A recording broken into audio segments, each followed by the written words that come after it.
Olá, irmãos, que a graça e a paz de Jesus esteja sobre todos nós. É com muita alegria que damos início a mais uma série de estudos e dessa vez nós vamos estudar a Confissão de Fé escrita em solo brasileiro na Guanabara.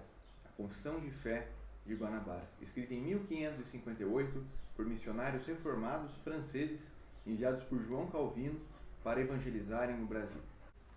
O contexto dessa confissão é o seguinte: 4 missionários que vieram, mandados por Calvino até o Brasil, estavam sendo perseguidos por Villegaignon e escreveram essa confissão para mostrar a este homem quais eram os pontos centrais de sua fé.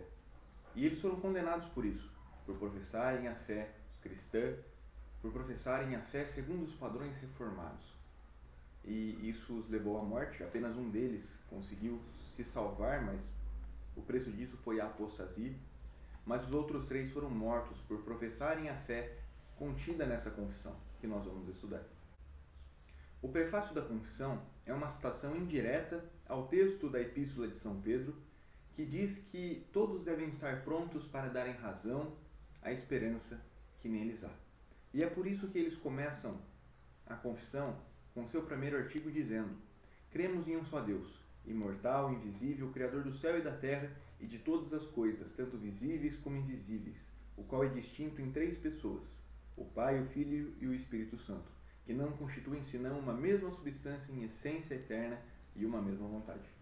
O Pai, fonte e começo de todo bem, o Filho, eternamente gerado do Pai, o qual, cumprida a plenitude do tempo, se manifestou em carne ao mundo, sendo concebido do Espírito Santo, nasceu da Virgem Maria, feito sob a lei para resgatar os que sob ela estavam, a fim de que recebêssemos a adoção de próprios filhos. E o Santo Espírito, procedente do Pai e do Filho, mestre de toda a verdade, falando pela boca dos profetas, sugerindo as coisas que foram ditas por nosso Senhor Jesus Cristo aos apóstolos, este é o único consolador em aflição, dando constância e perseverança em todo o bem. Cremos que é mister somente adorar e perfeitamente amar, rogar e invocar a majestade de Deus em fé ou particularmente. Esse primeiro artigo ecoa muitas das palavras contidas no Credo dos Apóstolos, o que mostra uma grande dependência da fé desses missionários para com o símbolo apostólico. E ela começa a confissão dizendo que Deus é transcendente e criador de todas as coisas. É isso que quer dizer quando eles falam que Deus é imortal, invisível, que Ele criou todas as coisas, visíveis e invisíveis. E esse Deus, Ele é distinto em 3 pessoas, o Pai, o Filho e o Espírito Santo, que não são seres distintos, mas são o único e verdadeiro Deus, em uma essência e uma mesma vontade. Nesse ponto, a confissão mais uma vez se mostra concordante com a ortodoxia cristã. A Igreja sempre creu que o Pai, o Filho e o Espírito Santo são Deus, verdadeiro Deus e único Deus. E ao longo dos anos, essa doutrina foi sendo solidificada através dos concílios da Igreja. E a confissão diz que o Pai é a fonte e começo de todo o bem, e que o Filho é eternamente gerado do Pai, o qual, cumprida a plenitude do tempo, se manifestou em carne ao mundo, sendo concebido do Santo Espírito, nasceu da Virgem Maria, feito sob a lei para resgatar os que sob ela estavam, a fim de recebêssemos a adoção de próprios filhos. O Filho, ele é eternamente gerado do Pai, e na plenitude dos tempos, ele se encarnou, ele tomou a forma humana pelo poder do Espírito, nascendo da Virgem Maria.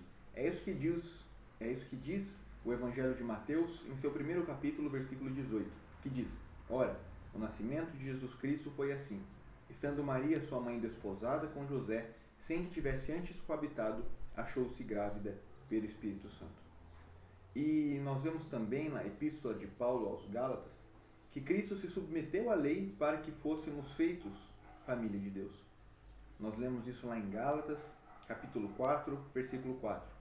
Vindo, porém, à plenitude do tempo, Deus enviou seu Filho, nascido de mulher, nascido sob a lei, para resgatar os que estavam sob a lei, a fim de que recebêssemos a adoção de filhos.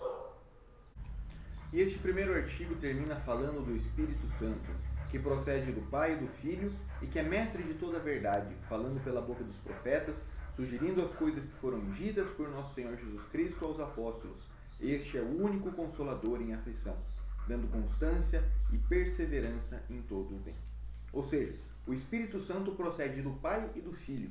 Em diversos trechos da Escritura nós lemos que o Espírito Santo ele procede do Pai, é o Espírito de Deus. E em Gálatas 4 ainda, no versículo 6 nos diz: e porque vós sois filhos, enviou Deus ao nosso coração o Espírito de seu Filho, que clama, Abba, Pai. Nós cremos que o Espírito Santo procede do Pai e do Filho. E esse tema gerou muita discussão na história, porque os cristãos do Oriente, da Igreja Ortodoxa, não aceitam que o Espírito Santo procede do Filho, mas apenas do Pai. A Igreja Latina, por sua vez, sempre creu que o Espírito Santo procede do Filho e do Pai.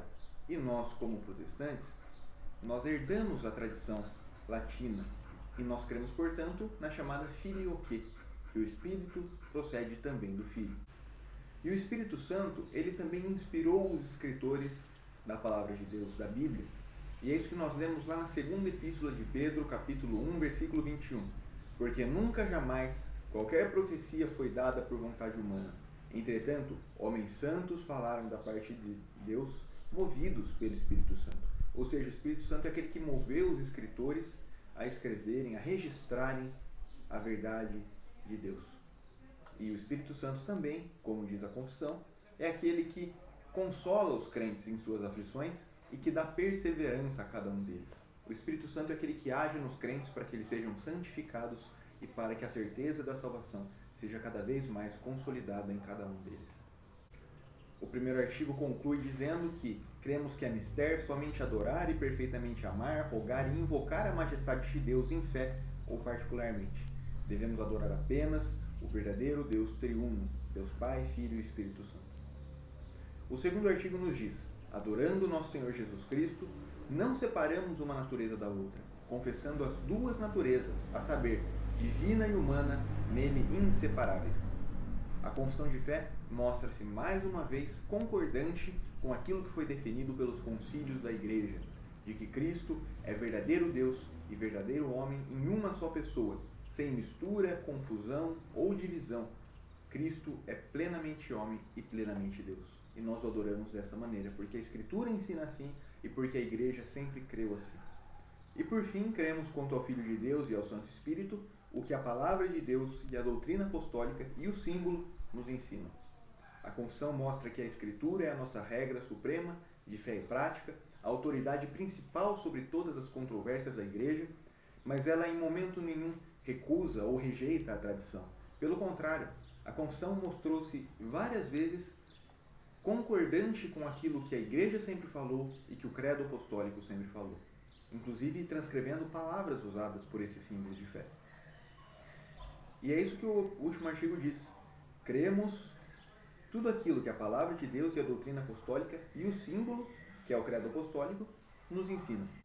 Esses três primeiros artigos da confissão nos ensinam a respeito do Deus triuno, o verdadeiro e único Deus que subsiste em três pessoas: o Pai, o Criador, o Filho, o Redentor, verdadeiro Deus e verdadeiro homem, e o Espírito Santo, o santificador e aquele que inspirou os escritores da Bíblia, a Palavra de Deus. Não perca os próximos episódios que tratarão dos outros artigos dessa importante confissão. E se você não assistiu os nossos antigos vídeos do Breve Catecismo de Westminster e do Credo Apostólico, convido que acessem as nossas redes sociais, o nosso canal no YouTube, para poderem assistir. Não deixe também de ler os nossos devocionais, que são postados nas redes sociais, para que você possa ser edificado. Que Deus os abençoe e nos vemos em uma próxima.